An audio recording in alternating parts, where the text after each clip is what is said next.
ایک سائل نے ایک گھر کے دروازے پر آ کر سوال کیا کہ اللہ کے نام پہ مجھے ایک روٹی دے دو۔ آگے سے جواب ملا یہ کوئی ہوٹل نہیں۔ سائل نے پھر صدا دی، اچھا پھر تھوڑا سا آٹا ہی مل جائے۔ اندر سے جواب ملا یہ کوئی چکی نہیں ہے۔ اچھا کوئی کپڑا ہی دے دو۔ اندر سے جواب ملا یہ کوئی کپڑوں کی دکان نہیں ہے میاں۔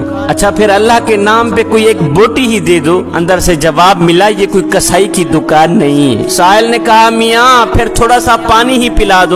اندر سے جواب ملا یہ کوئی پانی کی سبیل نہیں ہے۔ جب روٹی بھی نہ ملی، جب کپڑا بھی نہ ملا، جب پانی بھی نہ ملا، تو سائل نے کیا کیا، چادر کی بکل ماری، اس گھر کے اندر جا کر صحن میں بیٹھ کر اس نے پخانا کر دیا۔ گھر والوں نے شور مچایا کہ فقیر میاں یہ کیا بےہودہ باتیں ہیں، یہ کیا بےہودہ حرکتیں ہیں۔ فقیر کہنے لگا میاں ذرا ٹھہرو، مجھے حاجت سے فارغ ہو لینے دو، پھر میں تمہیں بتاتا ہوں۔ اب یہ فقیر اطمینان سے فارغ ہوا، فارغ ہو کر گھر والوں سے کہنے لگا کہ بھائی میں اس گھر کو آباد گھر سمجھ کر کچھ مانگنے آیا تھا، مگر جب آپ لوگوں سے سنا کہ یہ نہ ہوٹل ہے، نہ آٹے کی دکان ہے، نہ کسائی کی دکان ہے، نہ سبیل کی دکان ہے، نہ یہاں روٹی ہے، نہ یہاں پانی ہے، نہ یہاں بوٹی ہے، جب مجھے یہاں سے کچھ بھی نہ ملا تو میں نے یقین کر لیا کہ یہ خانہ نہیں یہ ویرانہ ہے، یہ خانہ نہیں یہ ویرانہ ہے۔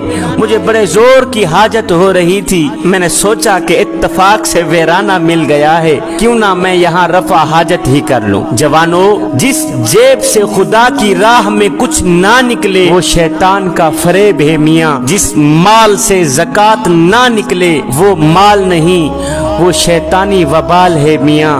بالکل یہی حال ہمارا ہے۔ آپ پوچھتے ہیں ذرا نماز تو سنائیے، تو آگے جواب ملتا ہے ہم مولوی نہیں ہیں۔ اچھا پھر زکوٰۃ ہی ادا کر لیجئے، آگے جواب ملے گا کہ میں نے دولت چرا کر جمع نہیں کی جو بانٹتا پھروں۔ اچھا پھر حج ہی ادا کر لیجئے، تو آگے جواب ملے گا کہ میں بے قرار نہیں ہوں جو 2-3 مہینے ایسے ہی پھرتا رہوں۔ یہ سب جوابات سن کر آپ زور سے پڑھیں گے لا حول ولا قوت الا باللہ العلی العظیم۔ اگر وہ پوچھیں کہ تو نے لا حول ولا کیوں پڑھی ہے، تو آپ انہیں جواب دیجئے کہ آپ انسان نہیں، آپ تو شیطان